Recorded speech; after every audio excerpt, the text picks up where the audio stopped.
Queen ஃபேஷன்லேருந்து இன்றைக்கி அளவு ப்ளவுஸை வச்சு எப்படி அளவு எடுக்கிறதுன்னு சொல்கிறேன் பாருங்கள். நம்ம கொக்கி மாட்டுற பீஸ்லேருந்து அந்த ஆம் ஹோல் அளவு வரைக்கும் எடுத்துக்கணும். ஃபஸ்ட்டு எப்படி போடுறதுன்னு சொல்லித்தரேன். இப்போ வந்து அந்த மாதிரி நான் 2 ப்ளவுஸு போட்டிருக்கேன். லைனிங் போட்டிருக்கேன். லைனிங் வந்து ஒரு 1/4 இன்ச்சில் நம்ம தையலுக்குன்னு எடுத்துக்கணும். எடுத்துகிட்டு கையோடைய அளவு தையலுக்கு மேலே அதே மாதிரி தையலுக்கு மேலே எடுத்துகிட்டு 2க்கும் நேராக ஒரு கோடு போட்டுக்கோங்க.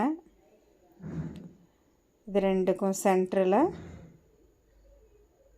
ஒரு கோடு போட்டு 1 இன்ச்சை வச்சுட்டு மேலே 1/2 இன்ச்சு கீழே 1/4 இன்ச்சு அது வந்து 1/2 இன்ச்சு எடுத்துகிட்டு நம்ம கர்வ் லைன் இப்போ தான் ஸ்கேல் ஒன்று வந்திருக்கு இல்லையா, அந்த ஸ்கேலு வச்சு இதே மாதிரி தான். இது நான் முன்னாடியே வாங்கியிருந்தது. இப்போ வந்து அந்த ஸ்கேல் வச்சு தான் போட்டுட்ருக்கேன். இது மாதிரி எடுத்துகிட்டு கட் பண்ணிக்கோங்க. அதாவது இது வந்து லைனிங்கு. நான் 2 லைனிங் போட்டிருக்கேன் 2 ப்ளவுஸுக்கு.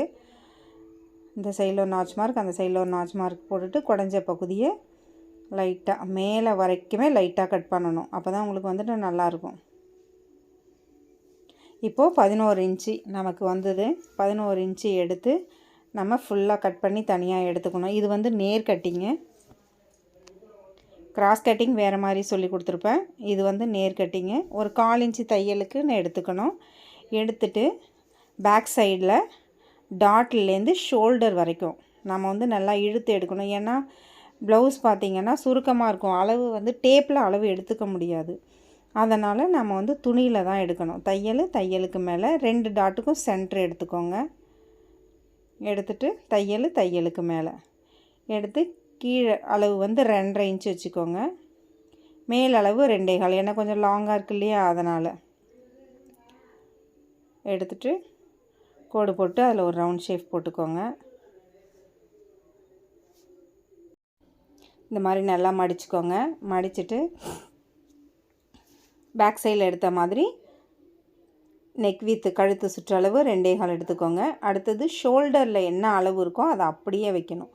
ஏன்னா அவங்க இந்த ப்ளவுஸில் எப்படி இருக்கோ அதே மாதிரி வேணும்னு சொல்லியிருந்தாங்க. அதனால் ஒரு 1/4 இன்ச்சு தையலுக்குன்னு விட்டுட்டு முன்பக்கம் கழுத்து ஃப்ரண்ட் நெக்கு எப்படி எடுக்கிறேன் பாருங்கள். எடுத்துகிட்டு தையலுக்கு மேலே குறிச்சிக்கோங்க. அதுக்கப்புறம் பட்டி ஜாயிண்ட் இருக்கு இல்லையா, அதுலேருந்து ஒரு 1/2 இன்ச்சு எக்ஸ்ட்ரா குறிச்சிக்கோங்க. அடுத்தது சென்டர்லேருந்து சென்டர் டாட் எல்லாமே சென்டராக இருக்கணும். எடுத்துகிட்டு 11 இன்ச்சு வந்ததால் ஃபஸ்ட்டு 5 இன்ச்சு வச்சு பார்ப்பேன். முன்னே குறிச்சிக்கோங்க. கீழே 2.5 இன்ச்சு மேலே 2.25 எடுத்துகிட்டு ஷேப் கொடுத்துக்கோங்க. ஆம்ஹோல் வந்துட்டு ஃபஸ்ட்டு நான் 5 இன்ச்சு தான் செக் பண்ணுவேன். 2 ஈவனாக இருக்கணும் அளவு. வச்சு பார்த்துட்டு சரி வரல நம்ம ஆம்ஹோல் அளவு ஆம்ஹோல் அளவுக்குன்னு தனியாக ஒரு வீடியோ போட்டிருக்கேன். அது மாதிரி அதை பார்த்துக்கோங்க. மார்பு சுற்றளவு 1/4 இன்ச்சு விட்டுட்டு நம்ம வச்சு பார்க்கணும். இந்த அளவுக்கு நம்ம ஆம்ஹோல் அளவு கொண்டுட்டு வரணும். இப்போ ஆம்ஹோல் அளவு பாருங்கள், நான் 5 இன்ச்சு ஃபஸ்ட்டு வச்சுருக்கேன். இதை தாண்டி வருது. அதனால் எக்ஸ்ட்ரா ஒரு 1/2 இன்ச்சு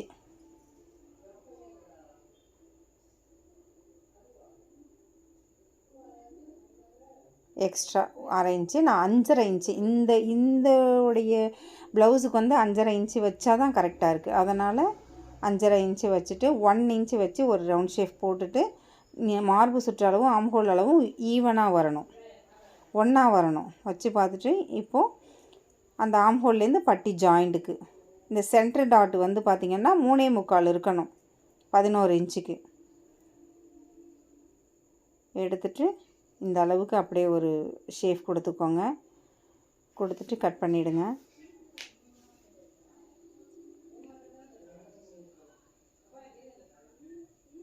கட் பண்ணி எடுத்துட்டு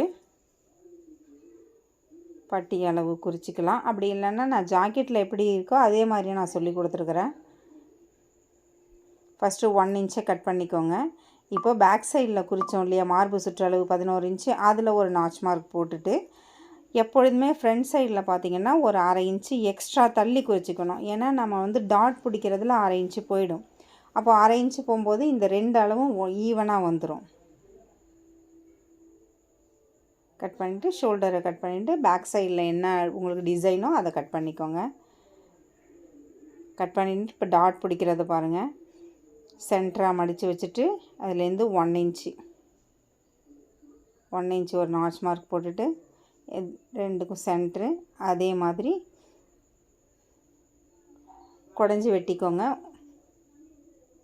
லைட்டாக குடஞ்சி வெட்டிட்டு ஒரு டாட் பாயிண்ட்டு, அதாவது இந்த ஃபஸ்ட்டு டாட் பிடிச்சிருக்கோம் இல்லையா, அதுக்கும் அந்த மேல் இதுக்கும் நேர்கோடு வரணும். அப்போ தான் உங்களுக்கு வந்து ஷோல்டர் கழலாமல் இருக்கும்.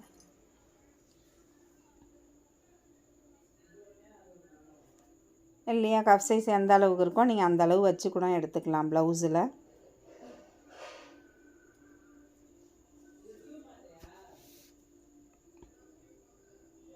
பட்டி எப்படி குறிக்கிறேன்னு பாருங்கள். 4ஆக மடிச்சுக்கணும். உங்களுக்கு அப்படி இல்லை அப்படின்னா ஒரு 1/4 இன்ச்சு, துணி இல்லை அப்படின்னா ஒரு 1/4 இன்ச்சு நம்ம தையலுக்குன்னு விட்டுக்கணும். டாட் எப்படி குறிக்கிறதுன்னு பாருங்கள். குறிச்சிட்டு தையலுக்கு மேலே அடுத்தது சென்டர் டாட்டுக்கு நேராக, அடுத்தது பட்டிக்கு நேராக கட் பண்ணிவிடுங்க. கட் பண்ணிவிட்டு ஈவனாகிட்டு கரெக்டாக அதில் ஒரு நாட்ச் மார்க், இதில் ஒரு நாட்ச் மார்க், முன்னாடி எது வைக்கணுங்கிறதுக்காக சென்டரில் ஒரு நாட்ச் மார்க் வச்சு ஃபஸ்ட்டே பார்த்துக்கோங்க கரெக்டாக இருக்கா அப்படின்னு சொல்லிவிட்டு. இதை எப்படி போடுறேன்னு பாருங்கள். இப்போ லைனிங்கில் வந்து 1 சைடு மட்டும்தான் டிசைன் இருக்குது, அதனால் நான் இந்த மாதிரி போடுறேன். இப்போ பேக் சைடு உங்களுக்கு லைனிங் பத்தலைன்னா நான் இப்போ போட்ட மாதிரி போடணும்.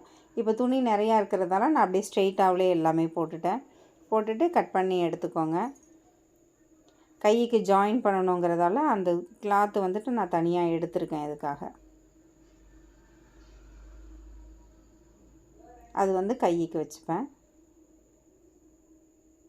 எக்காரணத்தை கொண்டும் நம்ம நெக் வீத்து இருக்கு இல்லையா, கழுத்து சுற்றளவு அந்த இடத்துக்கிட்ட கட் பண்ணவே கூடாது. இப்போது 2 ப்ளவுஸ் கட் பண்ணியிருந்தேன் இல்லையா, இன்னொரு ப்ளவுஸ் இந்த மாதிரி போட்டிருக்கேன். அது வந்து கை வந்து எனக்கு இவ்வளோ போதும்னு சொல்லிட்டாங்க, அதனால் இந்த மாதிரி வச்சு கட் பண்ணிட்டேன். மீண்டும் சந்திப்போம். வணக்கம்.